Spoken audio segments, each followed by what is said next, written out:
Good evening, everyone. A very warm welcome here to the Janusz-Korczak-Library in Pankow. My name is Monica Flores-Martinez, and I am, as I just explained to Hamza, the commissioner for combating antisemitism here in Pankow. It is in German Antisemitismusbeauftragte des Bezirksamts Pankow. Ich stelle mich mal hin, dann sehen mich auch alle. Talking about Israel's war against Hamas has become increasingly difficult. This topic has become deeply emotional for many Germans as well. I have heard of families, German families, being divided over this issue, of colleagues who no longer speak to each other after heated arguments. People who have never been to Israel or any other Middle Eastern country suddenly consider themselves experts, and all too often discussions fail to reflect the many perspectives that exist on this war. Even here in Germany, we are becoming more divided, alternatively indifferent, avoiding the conversations that are crucial to have. And with Donald Trump as the new president of the US, things seem to have taken an even more surreal turn. I'm sure many of you have seen the AI-generated video he shared, showing him sunbathing on the beaches of Gaza. That is why tonight's event is so important. Despite of all the absurdities we are witnessing, it gives me hope. Because tonight we will attempt to do what many people find so difficult, perhaps even impossible. We will listen.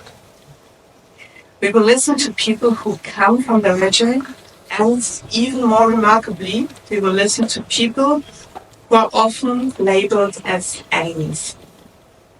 For that, I want to extend a sincere thank you to Civil Watch Against Antisemitism for bringing this group of speakers together.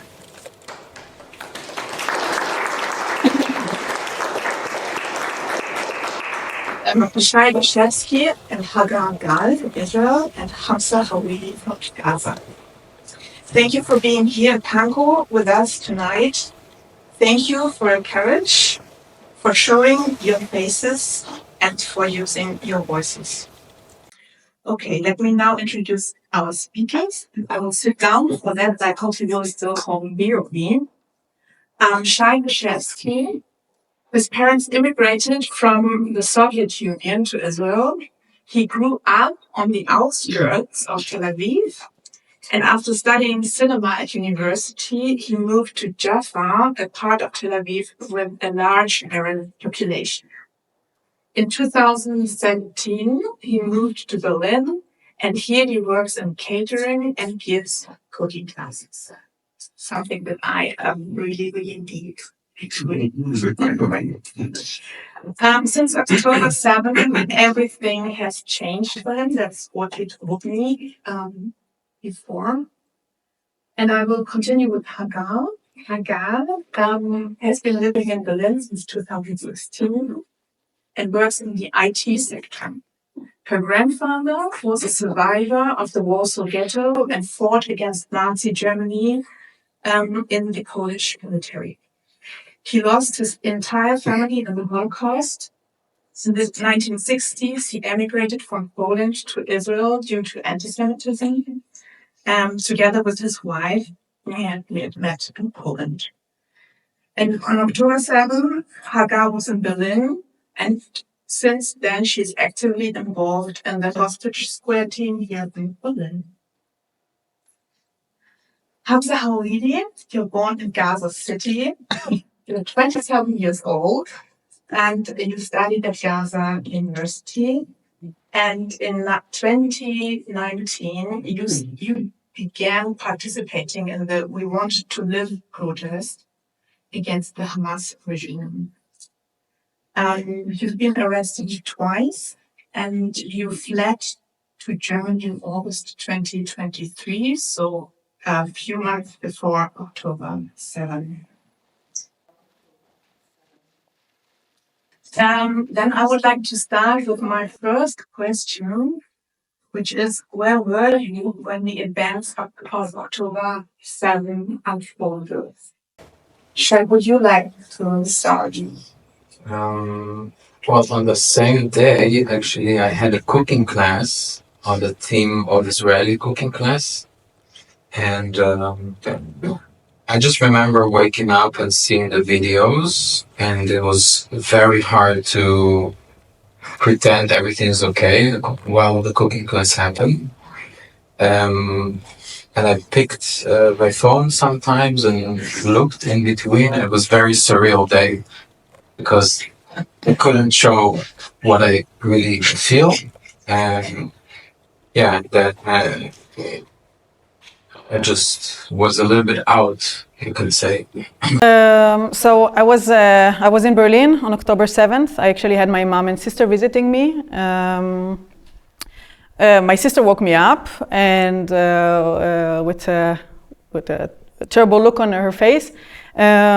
She said, "Well, Haga, I'm sorry that I have to wake you up like this, but there is a terrible war or something is happening in Israel." And I said, "Well, okay, let me wash my face, brush my teeth. I mean, probably another cycle of rockets. Like we're used to it. It's nothing uncommon." And my parents live in the relatively south, so it's also something that we are used to. And very fast we realized that it's nothing like we've seen before. We actually know a lot of people that were in the Nova Festival, and my cousin is also one of them. Yeah, unfortunately, he was murdered, and it took us, I think, 4 to 5 days until we were able to find out what happened and to find his body. Yeah, after that, I mean, I think our life changed, but this could be maybe something I can share in a few minutes. For me, I remember because I actually left Gaza on 23rd of August, not entered Germany. 23rd of August 23, I left Gaza, and on the 7th of October, I was in Greece. And the morning I was happy, to be honest, because we were supposed to get some of our asylum documents, stuff like that. And I was in a camp, in a refugee camp. There was a lot of people from Gaza, thousands, so I couldn't avoid the news for sure. And people started saying Hamas kidnapped 300, 400 Israelis. At the beginning, I said it's a propaganda. Like I don't buy that. Like, you know, yes, we see military operations, but never in our life something like that happened. And people started saying that Hamas actually entered inside Israel, not in like a group of soldiers or 100 people, but there were like literally thousands there. And I was like, you know, maybe it's an Israeli propaganda, like they are exaggerating the situation. It's we never saw something like that.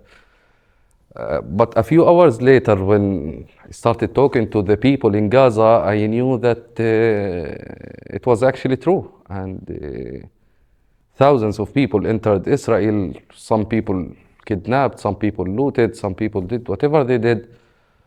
And I remember that I panicked. I panicked because we knew at the beginning of the horrific things that a lot of people were killed, a lot of people were kidnapped, and I was also panicked because I knew that this is how this is gonna end, how Israel is going to respond to such a thing. And I remember I was talking to a close friend of mine, Mustafa, and I told him, register for leaving Gaza. When we want to leave Gaza through Egypt, you have to register in one thing. And I remember that I told him, Mustafa, just register. It's gonna be a nightmare for all of us. And it took us a lot of hours until we had some understanding of what happened, because there was a lot of conflicting news. some people exaggerated, some people undermined the situation, and I don't think that I even understood the same day. Maybe it took me like more than one day to understand really what happened. Yeah. And since then, what happened in your life? What changed for you? Would you like to start? Yeah, I can do that.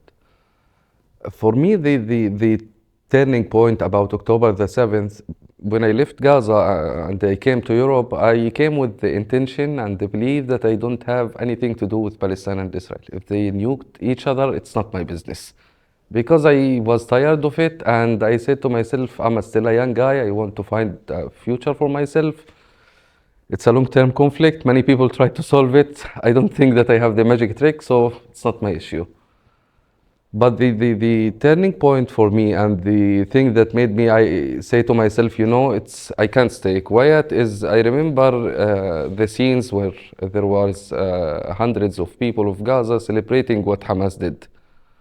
And I remember the moment I saw that video, I said to myself, you know what, maybe you don't have this pleasure to just stay silent and avoid it, because back then, when I was in Gaza, when I was imprisoned, I wished if there was someone in the West delivering our voice, or saying that there are moderate people in Gaza who want to speak, but they can't. And I felt that betrayal, and I said to myself, I don't want other people in Gaza to feel it, because it's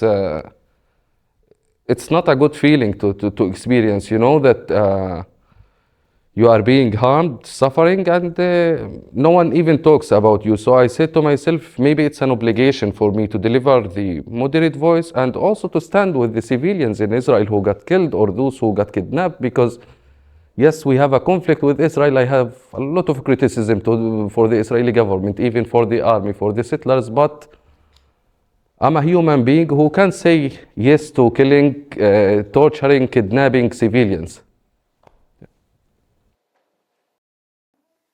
Yeah. So for me, the first months were obviously very emotions. I mostly stayed home. I was very afraid to be outside. I didn't speak Hebrew on the streets. I didn't took any. I still don't drive a taxi. I didn't go into open places or with a lot of people where I knew I might be at risk. So I couldn't. I feel like my entire reality and the way I saw the world has shattered, and I couldn't trust anyone at this point. And didn't even feel safe at my own house. And then once I moved through this phase, I realized that this can't be the way I live my life. This can't be like terror and fear can't control me or my living surrounding. And I started to go out on the streets, joining demos, and trying to find other people that are doing anything active against it. And ever since, I've joined the Civil Watch community and taking part of fighting graffiti and anti-Semitism on the streets. I joined the I'm from Israel, Ask Me Anything info stand, going into universities and talking to students, and bringing the voice of the majority that is actually more quiet than the others, that wants a real peace and coexisting for everyone. Established another project for fighting anti-Semitism in schools.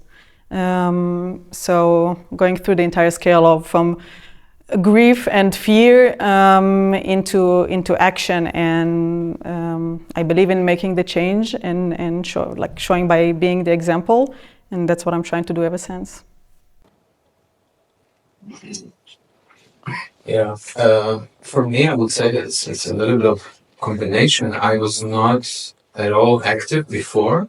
I also was very, I wouldn't say disappointed, but I was too tired of the politics in Israel. That's one of the reasons actually why I moved here, to avoid it. I was very politically active when I was in my 20s. At some point I had enough, and then when I decided to physically move, it was like really the last straw. So I was really a bit naive, I would say, or I didn't see what's really going on. And so it was a big shock to see, first of all, my first circle of friends and people I know who responded with like, on the 8th of October, 9th of October, with posts, celebrating what happened or the resistance. And later also people who told me, personally that they, showed their hate towards Zionism and everything. And obviously what happened on the social media, on the street.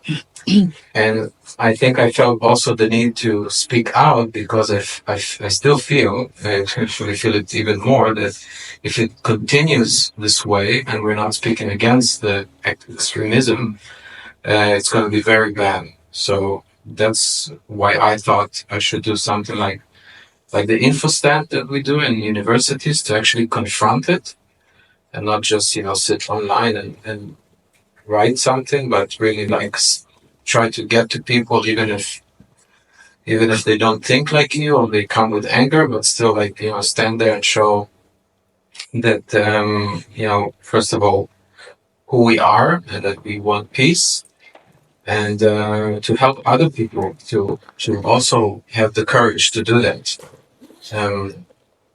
Yeah. First, I'd like to go a little bit back to 2019 when you started to become an activist in Gaza. And maybe you can talk a little bit more about that and tell us a little bit more, because I don't think that these protests are very known in Germany, that there are actually people from Gaza who protested against Hamas. Yes, in 2019, I was a normal guy living in Gaza who just found himself being born in this spot, and I was struggling just to have a normal life. I didn't have any relation to politics. Yes, I was an anti-Hamas guy, but I wasn't active in a very famous way, let's say. And I was supposed to graduate, and I was a guy who's nerd, who's good with his studies. He just wanted to have a job, and the moment I started applying to jobs more and more, I always got rejected, and the same answer was always available, is that you don't qualify. And by that, they don't mean anything related to your studying. It's the qualification of being a Hamas member, because in Gaza, you can't get any job in the public sector if you were not at least a Hamas supporter. And I was saying to myself, I don't want to join this group, not in any way, because thankfully I had a good journey that I knew that those people, this is not the group where I find myself. So I just wanted to have a job without belonging to them. I was looking at the wealthy elite of Hamas's members, supporters, leaders, having luxury lives in Gaza while we are struggling. I was looking at the people who studied with me at the university, having cars at their first years after the study, getting married, some even getting children, and I couldn't do anything. So at the beginning, it was coming from an economical perspective, because many people in Gaza were struggling because of the economical situation, and they wanted something else. They wanted an alternative for Hamas, but we had to say that in a polite way, because it would be a disaster for anyone if he said we want to overthrow Hamas in Gaza. So we said we want some economical benefits. We also want elections so we can elect whatever party other than Hamas. And we started forming ourselves. I was a random guy who just wanted to join this protest. And I did with them, and we started our protest. And actually, before the protest, I did not expect it to be big. I knew how the people in Gaza are intimidated by Hamas. If you said that name to any Gazan, he would panic.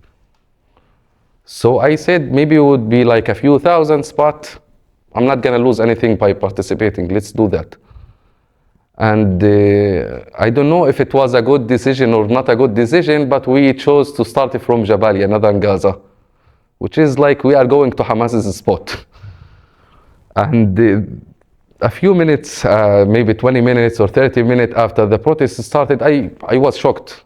I saw a very big protest that I didn't expect. I saw the people joining us, and I was like, if you told us before, maybe we could have like did something better. And I was happy, but unfortunately this did not last. A few minutes, I found myself being catched by a Hamas guy who was literally next to us in the protest. He was an undercover guy.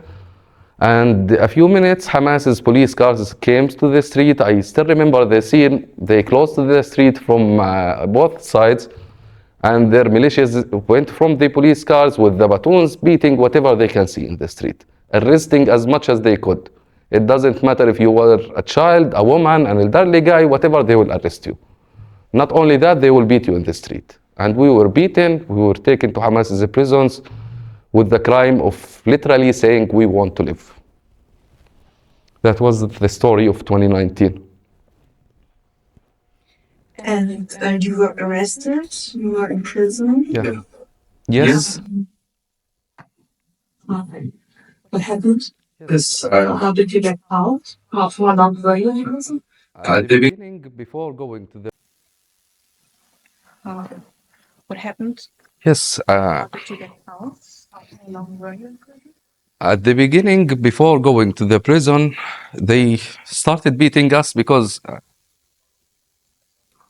I can't think of a word to describe those people, but they couldn't wait to get us to the prison.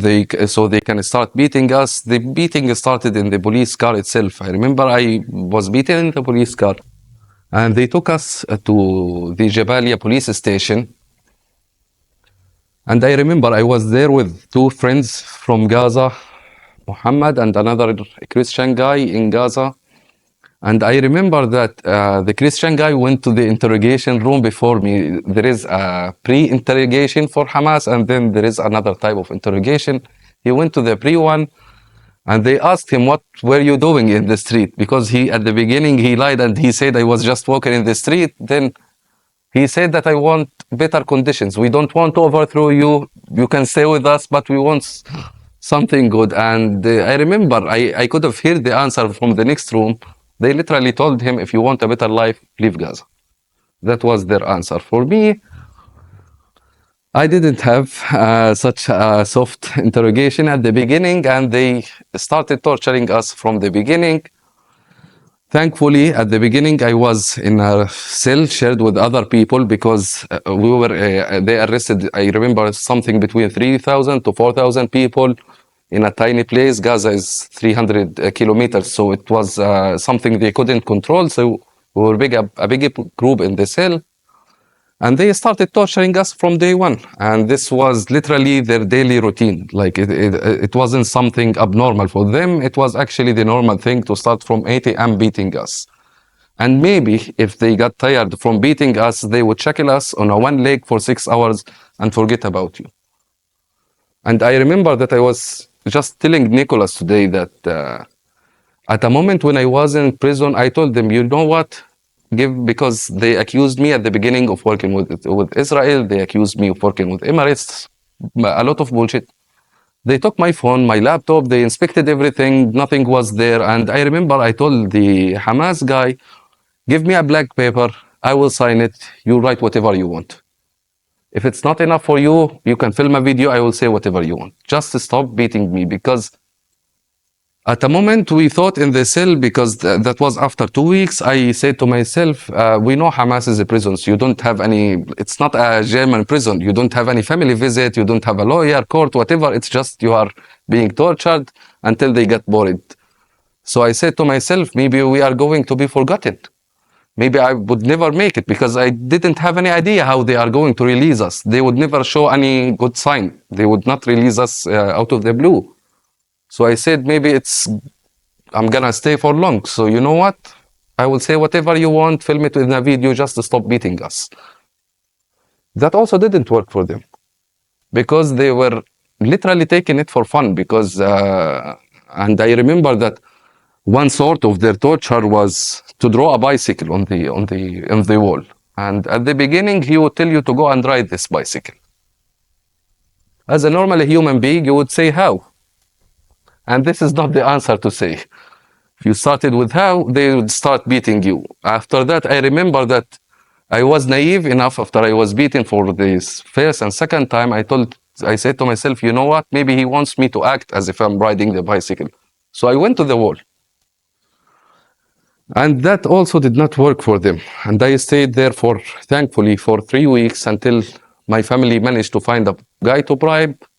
They got me released, and I said to myself, you know what? Maybe I just have to keep my head down and forget about this economical thing, just handle it.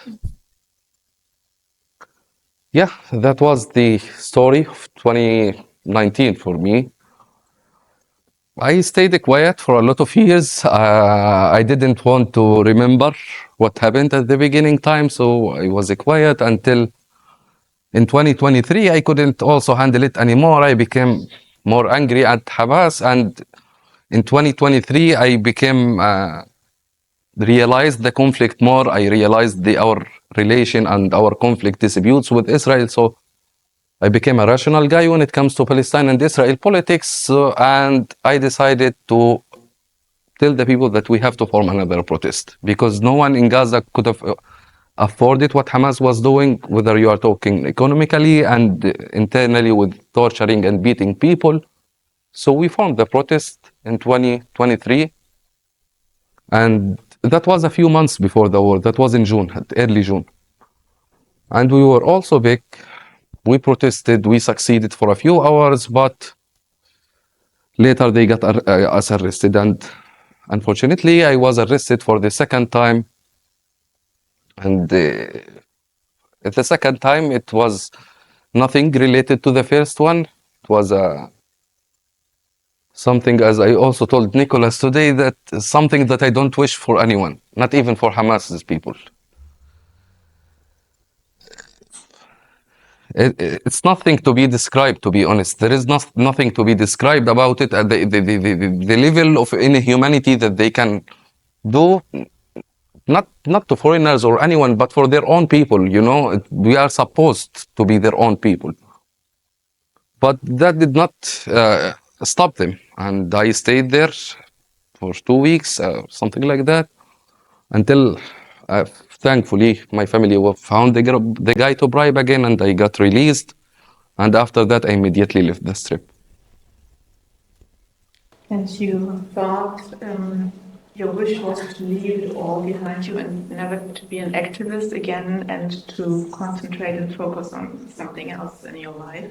Yes, actually, I told my family, don't even tell me the news about Palestine and Israel. I don't want to hear it. But that's Palestine and Israel. You can't escape it. I think you made a similar experience. You also wanted to leave Israeli politics behind you, but you couldn't. Could you tell us a little bit about the project? I'm from Israel. Ask Me Anything. How did you come up with that idea? And what are you doing? It's a bit hard to follow after the story, and I want to really again thank you that you share it. And I think I even made a post. I said there's a lot of activists, but very few heroes. For me, it sounds like a story that is just beyond. So thank you. I think we had a few ideas before. We thought we should not be so passive, because all we did before was just document antisemitism, but not really doing something active. And we had an idea to, in a smaller group, because sadly also from our side, what you can maybe say pro-Israel, not everyone liked the idea, but something that promote peace actively. So we thought how we should do it, and we had the idea to maybe do a congress, to balance the Palestinian Congress or something like this. And not much happened from that, but then we tried other things, and with the info stand, I think we did some pilots. I went to just demos alone, without security, and tried to talk to people, because I come from this place. I was demonstrating in the West Bank against the wall. in Berlin. Maybe you know, it was famous demonstration for a while, for a couple of years actually. And I thought, okay, that's like my natural environment. Should be. So in the end, I understood that it's not the same when I was back then, but I had some, I don't know, I think it was in front of the Hostage Square. There was a demonstration for students. It wasn't in Neukölln, it was in Mitte, and I thought, okay, I try. This seems to be safe enough. And it was quite interesting to talk to those people. Of course, I was I was kicked out by some people, and people like cursed me immediately. So But you they tried managed- to so-called practice protest. Yeah. I just went there. I said, I want to talk. I'm from Israel. Immediately Zionist or something like this. I said, whatever. Yes, okay, Zionist or not. I just want to talk. You want to talk? Let's talk. And at some point, the security came because it was a bit intense. But at the same time, they were like, okay, you can walk with us and see slowly if you want, maybe somebody. And I managed to talk with two people, and with one of them I exchanged numbers, and I invited him to InfoStand, other InfoStand, and I saw him again in the university in FU. And that was my first experience in this, and then I thought, okay, we should get more people, get more maybe financial help, and do it as much as we can. It doesn't have to be in the stand, it could be in school. We went to school also, we go to Volkshochschule, we went a couple of times, and I think it's something we're going to continue doing in any place. Hamza, I know that you followed all these pro-Palestinian protests all over the world, the occupation of universities and so on. What do you think about that kind of demonstrations? Do you feel that your concerns as a Palestinian are represented there? Actually,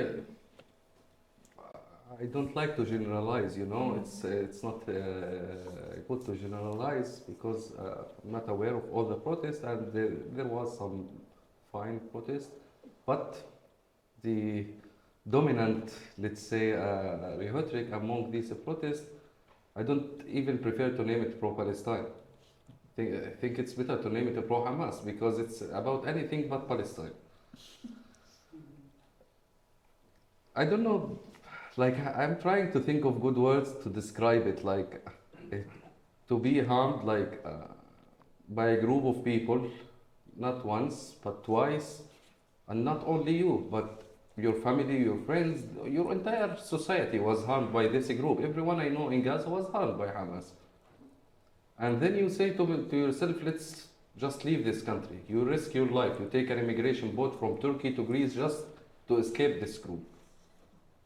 You think of the West as the heaven, that you are coming to the Western values, those who do not condone terrorism, and then you come here and you find people chanting for the same regime that you escaped. The sense of betrayal for us as Palestinians is more than the one that Israelis feel, because okay, as an Israeli, you are expecting that it's not something new for you. I mean, you would be surprised if they did the contrary, but for us, it's like a step in the back. That's the word that I can think to describe them. And unfortunately, if you went to these protests, for example, I saw some protests here in Berlin, and you have two groups participating in these protests. You have the clans who are associated to Hamas. They claim that they escaped Hamas's ideology in Gaza, applied for asylum here, but bringing the same ideology they claim that they are escaping. I don't know how, but they do it. And you have the other group who participated because the idea of revolution is interesting for them. The idea of intifada is attracting them. Anything that is anti-Western, Western values, Marxist, whatever is interesting for those people, so they come. And if you ask any of them to locate Palestine or Israel on the map, Good luck with that.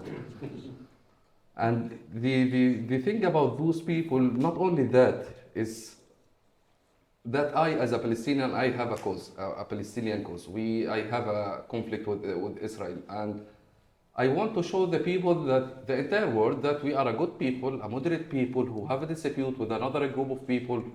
We want to find whatever solution for it.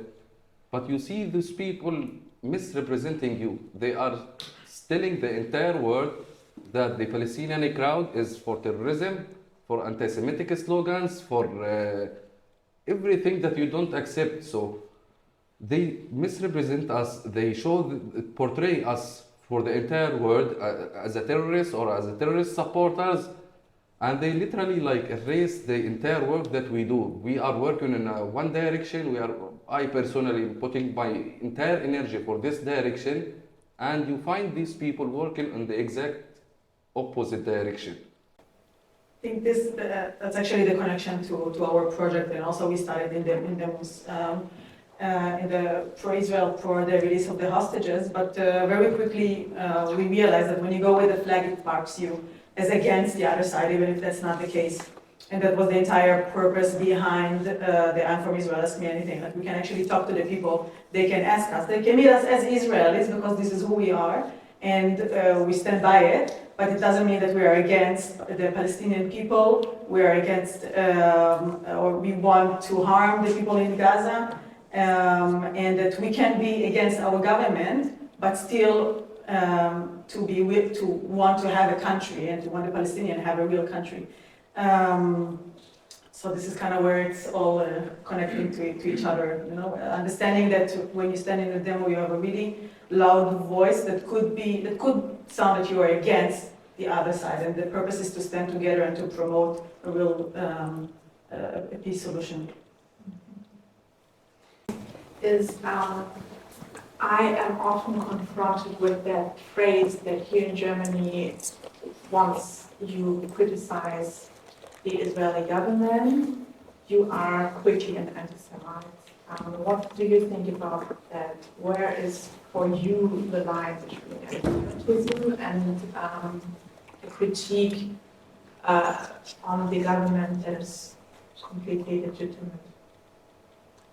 So for me, it's very clear, and also I always I stand on the left side of the map. I always voted for the left parties in Israel,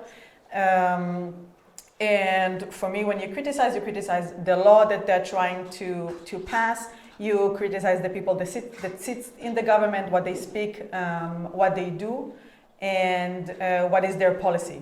For example, the settlers, and giving them money and supporting them, or not. Not actively stopping them, you know. So there is always this those areas where you can be against, you can be for, and you can support. And if the government actively support that, and that takes any of the rights from the Palestinians, then this will be to criticize it and to be against it. But if I'm as Israeli that walks around this world are being called murdered, or I'm being spitted on, or the kids of my friends are being beaten in school because they have a grandma in Israel, that's the line that we cross. This is not about criticizing. When you call all Israeli people or Jewish people Zionist, and you say that they need to go to wherever they came from, this is where you cross the line. This is not about criticizing anyone. This is about taking the right of a group of people to exist. We criticize a lot the government, so I guess we're also anti-Semites, maybe. But that's like a national sport. Like most people I know criticize the government. That's totally okay. But there's a big double standard when it comes to like what we hear a lot, and not like by chance. It's almost like a propaganda that we hear that is copy-paste, especially in universities, that says like, you know, all Zionism is Nazism, and all Zionists are this and that, Israel should not exist, you know, call for violence, intifada. It's a lot of things that if you flip it around to other minority, you are obviously racist. A lot of things that if you copy-paste it and say on black people or other minorities, it's obvious. But for us, somehow, it's not. And at this point, I say, no, if you take this equation and flip it, and it is racist for others, it should be racist also towards the Jewish people, or Zionists, or Israeli. It doesn't really matter. And plus, there is a lot of push to exclude Jewish people and Israelis. That I see it also as a double standard. At this point, obviously, for me, it's racism, and it's not even helping politically. It's just showing hate. Yeah, once you balance it and you show more hate than solving the problem, for me, you just turn to a place where you're full of ideology and you don't really want to engage in conversation. And this is a very scary point. For me, I can spend days criticizing the Israeli government. There is a lot to be criticized about the Israeli government, about its policies. But I have lines, and I remember that I was talking in an interview, if I was not wrong, and I remember when the guy started with asking me, does Israel have the right to exist? And I was like, you crossed the line. With this first question, you literally crossed the line, because I don't hear people saying, does Germany has the right to exist? Yes, they do have the right to exist. They do have the right to a state. That doesn't make me less Palestinian. That doesn't make me a sellout Palestinian. No, it's inevitable for us to share it, and it's all going to a historical background, how it ended with the two societies fighting about a piece of land. For me, it's anti-Semitic when you don't go after the government, you go after the society. When you go chanting from the river to the sea, yes, you cross the line. Because what do you mean when you say free Palestine from the river to the sea? We are not from the river to the sea. We have a state that is not defined by the river and the sea. You cross the line when you tell me that the Zionists are devils or demons or whatever. You cross the line when you say that, because they have the right to believe in whatever they want. They have the right to have their state. Yes, you can criticize the state as much as you want. Not only the government, but also the army. I criticize the army, the settlers. But when you go after the people, when you generalize your criticism to Israel and you claim it's for Israel, no, you are actually an anti-Semite who is just hiding behind the Palestinian thing so you can spread your anti-Semitism, and it's not working. I mean, it became exposed that a lot of those people have no concern about Palestine or the Palestinian conflict, but they find it as a good door to hide behind and start delivering their anti-Semitic thoughts.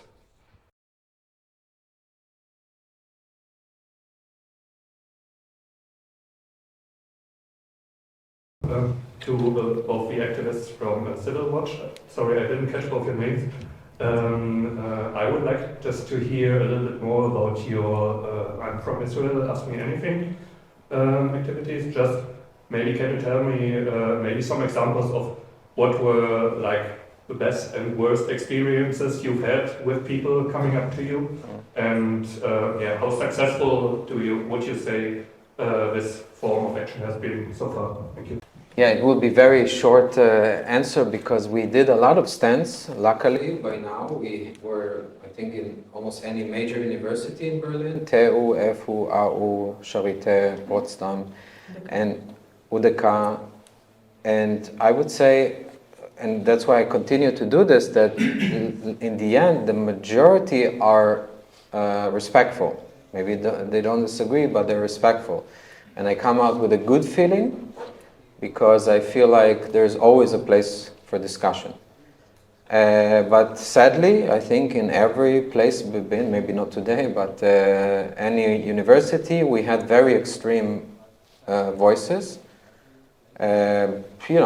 People, students just walking by and screaming, I love Hamas, just like that. Or, all Zionists should leave Israel, should expel, screaming, cursing. The worst, I think, was in FU. We were together, and there was a group Some of them I know from before, from online, and they were very extreme, and they were just screaming, shouting, cursing. In the end, they left, and actually they just, I think there was some people who saw that, and they came to us and said, you know what, we don't want to associate with this. Like one person said, I was with them until I saw this kind of behavior, and I cannot be part of this. So that's maybe the worst. And for me, the good things were like the continuation of the talk. And even the last event we've been to, we had a person who I talked to in one of the stands, and he was like a friend of a very aggressive pro-Palestinian, but he had enough will and maybe some interest to talk to me, and it was actually very nice. And we continued to talk, and he came to the event. I don't know how much changed, but I feel like we can make some, like, at least cracks in the ideas, because it's a little bit like echo chambers. So even, like, I'm very, like, when I hear those things, the things they say to me, usually I heard them many, many times before. So all you need to do is sometimes to just crack it a little bit, and maybe they go home and they read more, if you have a good, respectful conversation, if they see some other side. And I can say personally that, yeah, they write me later again, and they ask to meet again or ask for to come to other events. And I think many of them would never do that if they didn't have the first contact. Yes, hello. I'm Natalia. Thank you so much for being here. It's like very super valuable to hear your experience and your thoughts. And I would be very interested in the question of the left, like in Israel and in Gaza. If you could say a little bit about your kind of analysis of the left, how the left is there one, and if yes, do you see there like a really like emancipative potential in what is there? Actually, thanks for your question. It's a good question, actually. And if Hamas and Fatah, the Palestinian Authority, agreed on one thing, they agreed on demolishing the Palestinian civil society. They both are partners in this crime. The Palestinian Authority made sure that there is no Palestinian left before they hand over this job to their inmates in Hamas. And for sure, under Hamas, there is no politics at all, not only left. So they made sure that they have no left. And personally, for me, one of the reasons that keep me being active, whatever, online, magazines, or here, is this idea, is we as Palestinians, we lack this idea of self-criticism, to think of the bad things or the wrongdoings that we do. But when I look to the Israeli side, I find a lot of things. When I look to the Israeli side, I find a lot of human rights organizations who are actually criticizing Israel. I see B'Tselem, I see a lot of movements, I see Hadash. You have a lot of Israeli organizations whose entire job is to criticize the Israeli government's conduct. When I also go to the magazines, I go to Yadi'ot or 972 or even Haaretz, their entire job is to criticize Israel. But when I go to the Palestinian side, I have none of that. There is no magazine, there is no TV, there is no group criticizing whatever Hamas or the Palestinian Authority does. So I know it might sound as a naive thing, but I consider myself part of this left. I consider myself the left. I think also it's very difficult to make a voice against, or based on your stories when you were there, there's not really room. I try, and I can't be quiet. I'm Palestinian. So. Can I ask something? Yeah. Like, do you see more people like coming out against Hamas inside or outside Gaza? Yes, actually, it's happening both inside and outside Gaza. I remember when I started being active on October. Back then, I remember that not only the Arabs, but also the Western media was like anti-Israel. Some of them even avoided talking about it. But right now, I'm seeing, when I open my Twitter, I find a lot of Palestinians, not the perfect number, but a good number of Palestinians criticizing what Hamas is doing. Yes, I don't agree with all what they say, but the idea for me is that they realized the dangers of the jihadism ideology and stood against it. That's enough for me. We can argue about the remaining details. When I also look at Gaza, if you asked me before the war, if you told anyone in Gaza that you want Hamas to be disarmed, you are like,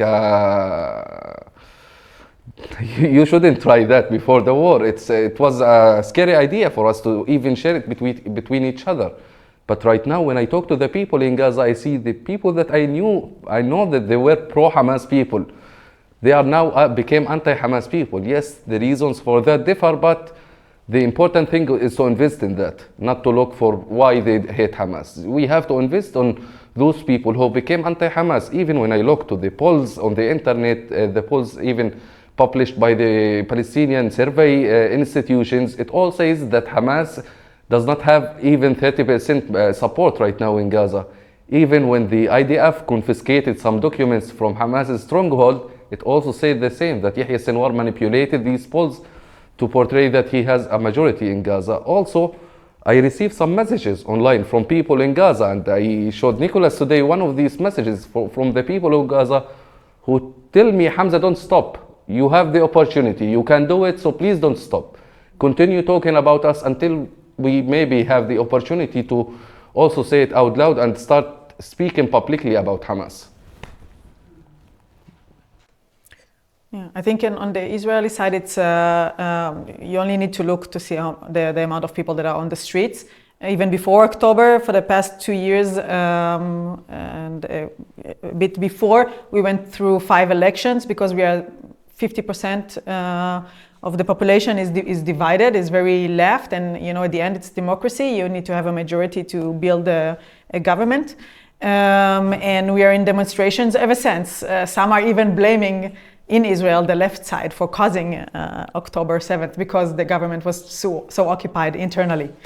So it's a very strong and big population that is against the government, against what they stand for, and that are fighting before and even after October. They are there at least once a week on the streets, doing approved and also unapproved demonstration, really trying to change and to go to elections. Before the war, Hamas was not like a militia like the one you might see in Lebanon, for example, the Hezbollah militia. It wasn't like that because Hamas did not have it enough of from being a militia in the Strip, but they were also they wanted to control the Strip because it's a source of finance for their leaders in the abroad. So they took the role of the civil administration of the Strip, whether that was in a hospital, in a school, or whatever. They controlled every aspect of that, and they also acted as a militia in the Strip. But if the question is Hamas close to a mafia, no, actually I care for the mafia. I don't think we should portray them as a mafia, and I'm saying that genuinely, not only to make fun of Hamas, because you are dealing with literally a death cult, a people who they say it themselves that they want to be killed or martyred, not to stay alive. They say that this is our purpose. So I didn't hear a mafia saying such a statement before. They want to stay alive, but those are people obsessed with a death cult. Those people literally said it to the Gazans that they are doing them a favor by making their family members, brothers, sisters being killed and then become a martyrs in the heaven. They said it literally to the people of Gaza, we are doing you a favor when we get your brother or whatever getting killed. So this is a death cult. This is not a mafia. I don't think that this is, as I always like to say, this is an ISIS but with a good public relations. There is like a Qatari propaganda making them sound as the freedom fighters. But they are, I can't think of one thing that ISIS did but Hamas didn't. Actually, they maybe did worse.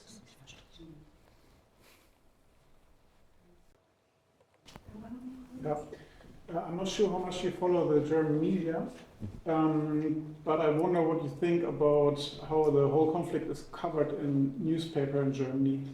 And I'm also interested in your answer, but also the other. As we fight against the extremism in the streets and the pro-Palestinian, not the pro-Hamas protests in the streets, when I go to the German media, to be honest, I see the tendency, like there is a sense of anti-Palestinianism among these newspapers. I remember that I did an interview with the Welt magazine. Back then I did not have enough information about the German magazine, so I went to the Welt. And I remember after I finished the interview, I was curious, so I went to their website to read the comments about my interview, and they all agreed that I must be deported from Germany. Wow. And even when I look to how they cover the news, I see that in many newspapers, they do not cover the news in let's say, in an objective way. Yes, I don't mind if you were pro-Israel or pro-Palestine, but it's not an objective way. And I think much can be done with the German media to make it at least balanced when it comes to this conflict. I actually cannot really answer it. I don't know so much about the media. I work with journalists, but it seems like, yes, everyone have their own agenda already made up, and we deal with people that I think are more in the echo chamber of social media, and I think that's worse. Like, you know, if somebody reads a newspaper, okay, it's still like very official, and even though it could be, I think it's relatively okay in Germany compared to other countries. But what I fear is what I see on social media, because it's more extreme, and I don't know how to really deal with this, because a lot of it is conspiracy theory and hate, and I think, at least with the young generation, it's much more predominant than the official newspapers or media or TV. That's, at least from my experience, what I see when I talk to people. What I would say is that, unfortunately, it's really funny, because even if it's, we see also like a lot of posts, and like online, of people, and they criticize the media, and sometimes even if something is very pro-Israel or like against extremism, against the demonstration that called for the anti-Semitic part of demonstration, people online will see it as like the power of the Zionists, and they will use it, and they will say, look at those Zionists, they have so much power. They're the one in the media who writes it, and make it look like so bad, and they lie, Even though you can see on video people on this demonstration calling for death of Jews. We have videos of people, not death of Zionists, in Berlin. Yeah.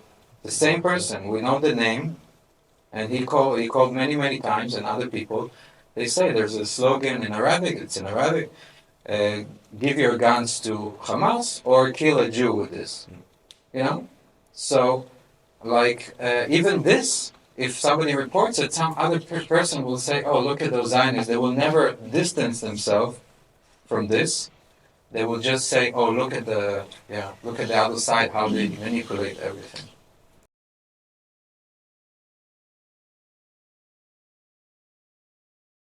Going around, what do you expect from us, the German society, civil society? Is there something missing? What you, both of you, or three of you, might help you? What can we do? Anything you miss or disappoints you? Can I answer this? Well, because we are a lot in contact with universities, I can definitely say that, most of the universities gave us the stage, and they were pro, and it's great. but there's a lot of places we can improve, and you know probably what we're talking about. F.U. Ali Solomon. It's something we should all criticize. I'm not against silencing people, but we have to like say, okay, if we need to balance it, and we need to also have a very strong voice against those extremism, because also they're very small number and they take over. And this will affect the German society, I have no doubt. I see it all the time. People are afraid to talk, people are afraid to say anything. It's not just about the Palestinian-Israeli conflict. You have a lot of groups that are very extreme, and the rest are silent. And I think what we do here is important, and we should do just more of that. That's pretty simple. Like, okay, we can do more events promoting democracy, promoting speaking, promoting talking, bringing people together, and not just talk. I'm sorry, but I hear the politicians, they come to our events and they're against anti-Semitism, but the actions, for me, are not enough. They're close to zero. I mean, I didn't see any change in the last 15 months. So maybe, yeah, just push harder to make a change, to do something, and yeah, so we don't continue with this. Yeah, I would emphasize. I feel like in terms of institute and government in Germany, we feel like there is a lot of conversations and a lot of statements against anti-Semitism and against attacks. I feel like what is missing is the tools and action plans on how they can actually do something about it. And we see it mostly with police and anti-Semitism attacks, where people physically attack someone and then the day after they go back on the streets and nothing has changed. So that for me is a big topic. And the other thing is when we basically expecting from each person to reflect and before rushing to take any stand or any extremist opinion, remember that the person on the other side is a human being exactly like you. And be respectful, have the space for the other person to exist with you, and kind of spread this opinion and energy that gives space for everyone. For me, I think the way that you can help all of us is first for groups like the Civil Watch group. Such groups does not work out of the blue, you know. Those groups should be financed, should be supported, and I think it should be supported not only to do such an events, because maybe because it's my habit, but I don't like the idea of me sitting here talking with the community that I don't have much to disagree with. I think that we agree on a lot of things we don't have much to disagree about, but I want to go to the other community that I have a lot to disagree about. I don't want to be hidden in a library with a security because I want to speak, while those people are in the street saying not only what they want, but they are, as Shay said, calling for the killing of the Jews in the street. And we are here in a library with the security, hiding ourselves. I don't want to live like that. I didn't escape Hamas and came here to Germany to live this life. So I want to go to these people. I want groups like the Civil Watch Berlin to be supported. And on the other hand, I want also the German society not to condone this anti-Palestinianism rhetoric that is somehow growing in Germany. I don't want to spend 3 hours explaining to a new guy when I say I'm from Palestine, I see him taking a step back. I don't want to spend 3 hours explaining that I'm not a terrorist. Yeah. I don't want to try to share, to find a room and, in Berlin here, and for the second time I hear that she doesn't want any Palestinian in the apartment. So I want the people to, as Hagar said, to not dehumanize and to see the other people as individuals, not as entities.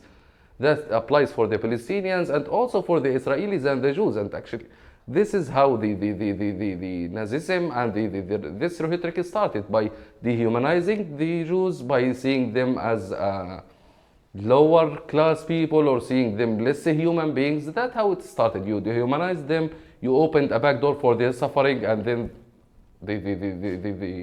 after that is easy. So I think much should be done for the Israeli side and for the Palestinian side. That's it.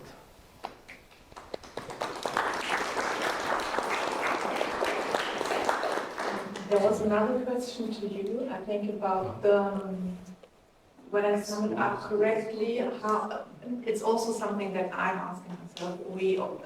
If the education system, if the whole system in Palestine is so much infiltrated by ideology, and how did you manage, or how do people manage not to get completely intoxicated by this atmosphere? And when I talk about the educational system, I don't think, as the right-wingers try to portray, that we are studying how to kill a Jew every day. No, that's not the case, and I don't think there is a problem with the school books. But I can tell you that all our teachers were either mass members, and the bare minimum is an anti-Semite. That was the bare minimum.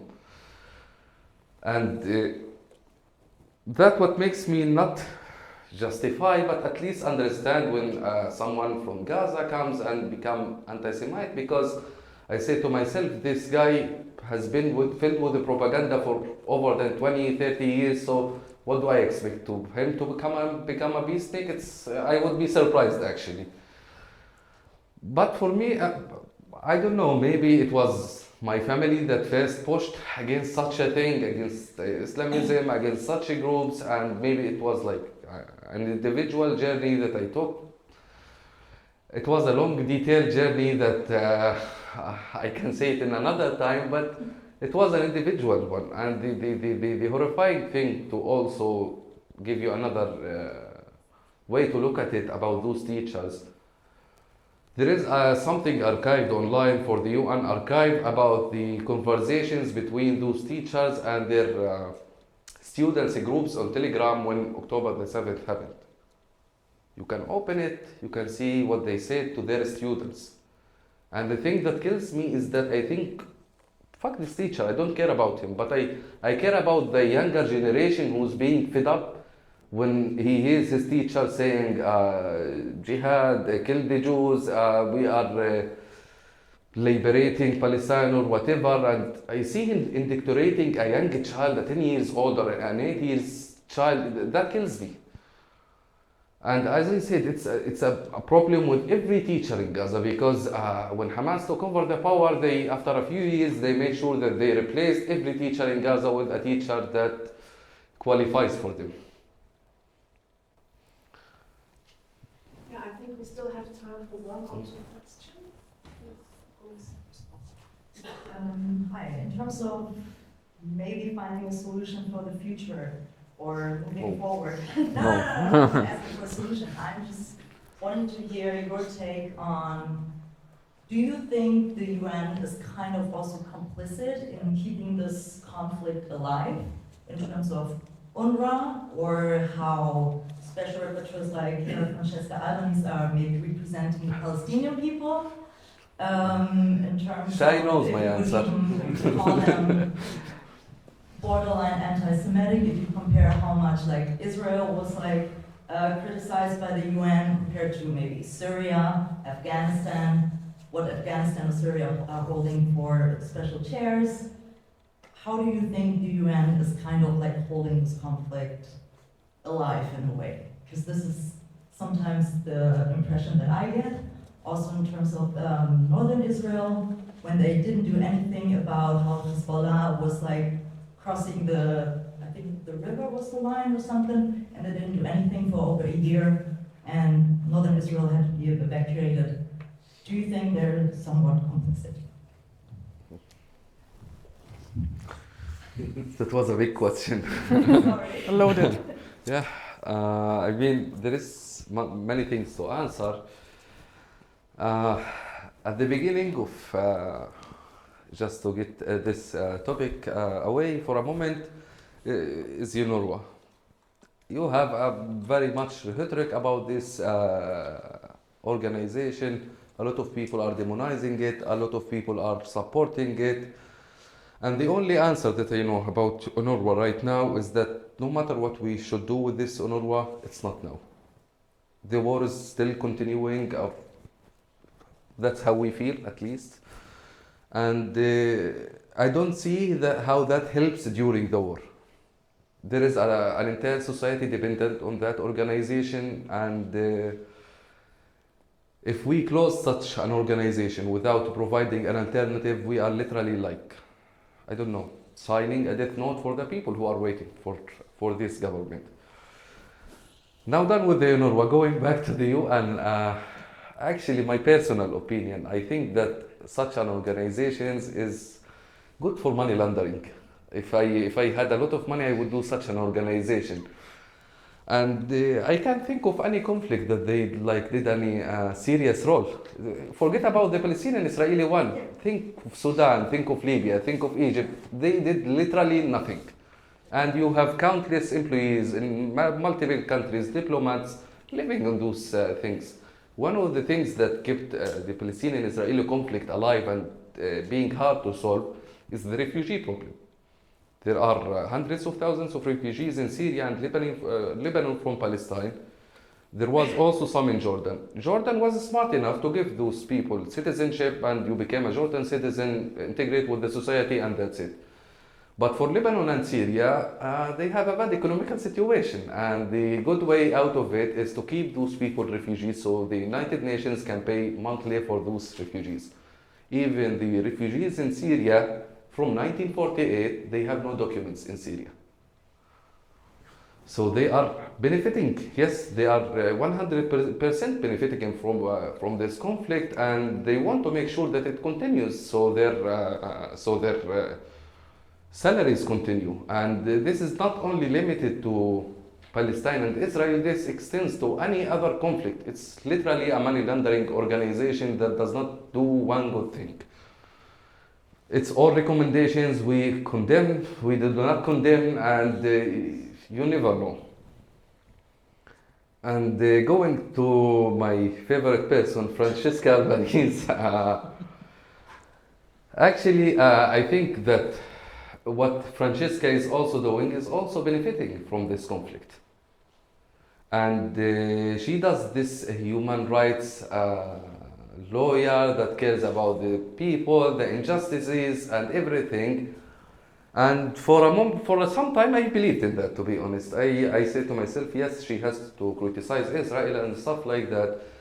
But since the beginning of the war, I got material for countless people in Gaza who got shot in their legs for a bag of flour, and I made sure that I post about that every time on my media, so the people can see. And the only person that I always made sure to mention was Francesca Albanese. Because I wanted her to talk about it. Yes, criticize Israel all the time, I don't care. But give 2 minutes for Hamas. That was my issue. And every time I kept posting, I kept trying to reach out to her, but every time it did not work. And I was questioning myself, you know, this video, for example, got more than 250,000 views. Did she not see the video? And recently, actually, one of my videos got something like 500,000 or something like that. It was shared by many embassies, many people, and I remember that Francesca Albanese preferred not to comment about this video because, I don't know, it does not fit for the narrative or whatever, and she's one of those people who are sneaky, like Mehdi Hassan. You have a lot of them on media who would tell you, yes, I condemn Hamas, but I would spend my life talking about Israel. Yeah, that's it. Yeah, we can only agree. Doesn't feel like they do much, and even the opposite. And I feel like my opinion is going back to 47, dividing it into Palestine to 2 different locations was already a bad decision. How can you continue from this point? So this was, Agree. Causing the problem and then saying, oh, okay, now deal with it. Yeah. Okay. I saw one more question in the back. Yeah, I will make it short. Just maybe so we can end on a bit of a high note. Maybe, thank you. Could you maybe name some organizations or some speakers and activists on the Palestinian or pro-Palestinian side who you think should be supported or whose voices should be amplified because they play a positive role in ending or solving this conflict? This is a question to all of you. Okay, start Shay, please. I mean, Hamza.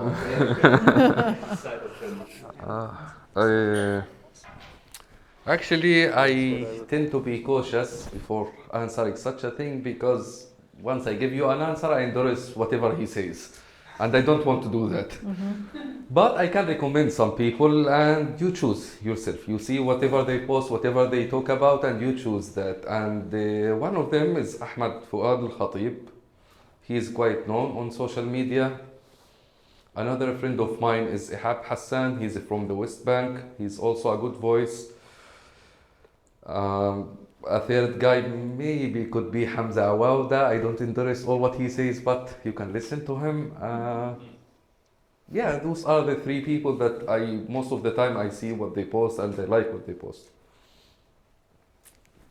Do you wanna? Oh, it's a hard question for you. I don't have any names, but Karen at the end here, she sits and she knows quite a lot of organizations that combine Israeli and Palestinian people standing together in general for peace, not just for one side. Karen, I don't know if you want to mention a few, but you don't have to. Yeah, I didn't have to. I actually wanted to ask another question about this. But it's more of a thing. Yeah, I think it's more just like I'm Israeli, so I know of organizations that are working in Israel. Actually, like, well, this is for a little, but there is the brand I launched, Dress for Peace, that on its Instagram, I'm making sure to follow only peace-building initiatives that are of Israelis and Palestinians, or generally peace-building initiatives, where people understand the complexity. So I think in Israel, standing together, they're very honest. It's a civil movement of Palestinians and Israelis that are working together to end occupation, to make sure that there are equal rights in Israel and Palestine, and they're political, and they're getting stronger. You see how they're getting more power. I think Ahbar, it's called, I'm not sure. Roots, Shoshim. I mean, I have a whole list. I can share this with you later. But these are organizations working there, and also there's ALMEP, Alliance for Middle East Peace. It's an umbrella organization of almost 170 organizations, so you can just look at their list and see what they stand for and try to take Alliance for Middle East Peace.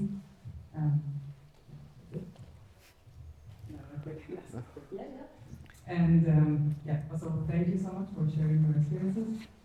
To Hamza, you said, it's a bit connected to your question, that you were talking to more and more Palestinians that are in the diaspora that are starting to criticize Hamas, and they're also criticizing Israel, or the Israeli government, not the Israeli people.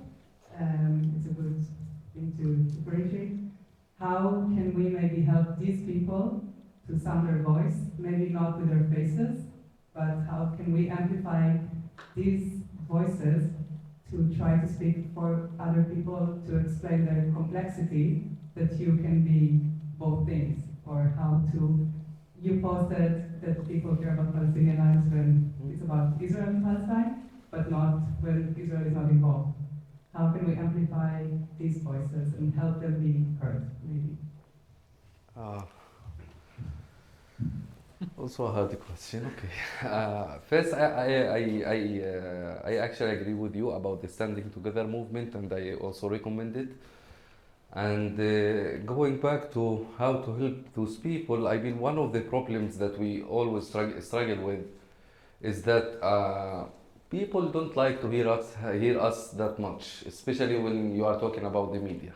They are not interested in whatever we say. They are not interested in hearing someone does not scream on the screen or demonizes the other side. So I think those people deserve an opportunity. If I don't know how, but if we can help them getting known on public media, especially the visionary media, those people should be.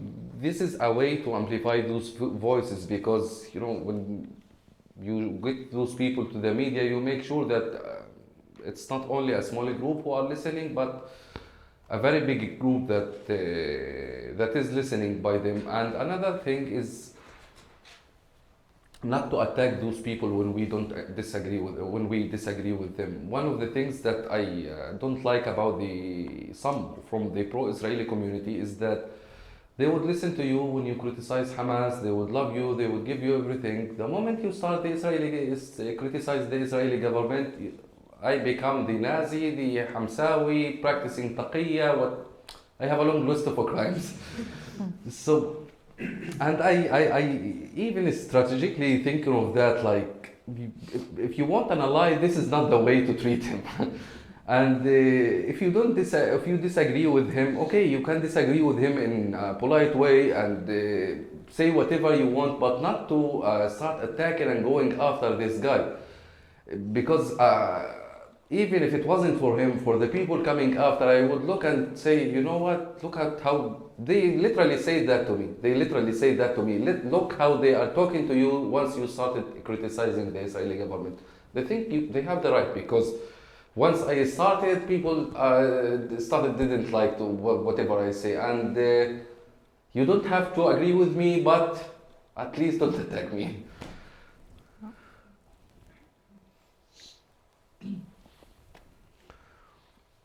I'm not sure whether this is a good phrase to end this discussion. Yeah. And I actually wanted to ask you one last thing to end up this event. There was this mention of a solution in the room before, and I'm not asking you for what's your vision of a solution on that conflict, but maybe you have a vision of something we all can do, and it's a little bit also something that we as a German civil society, without a very close connection to Israel, what can we do? What is? This is for you, Shay. Or is this actually? I have already answered this question. I think it's too close to you. Yeah, relatively similar. What can we do? We already said that we should all come. Everyone should come to events like that, which I can only support. Actually, we will repeat this event in 2 weeks. Wednesday, the 19th of March, we will come again to Pankow. We will do this again in the library in Buch, which is in the very north of Berlin. Most people only know it because there's a very big and famous hospital, but there are also real people living there.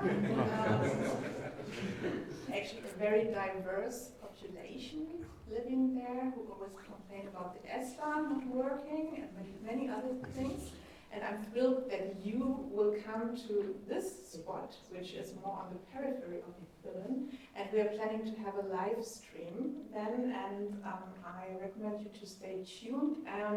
On the website of the Amt für Weiterbildung und Kultur, you will find the information on how to log in.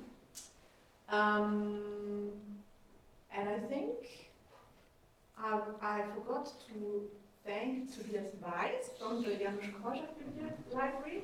I will also mention that this very building we're sitting in was built as a Jewish orphanage in 1912, and tomorrow opens a new exhibition on the history of the house and also the history of the children and teachers and educators who worked here and who lived here, and many of them perished in the Holocaust.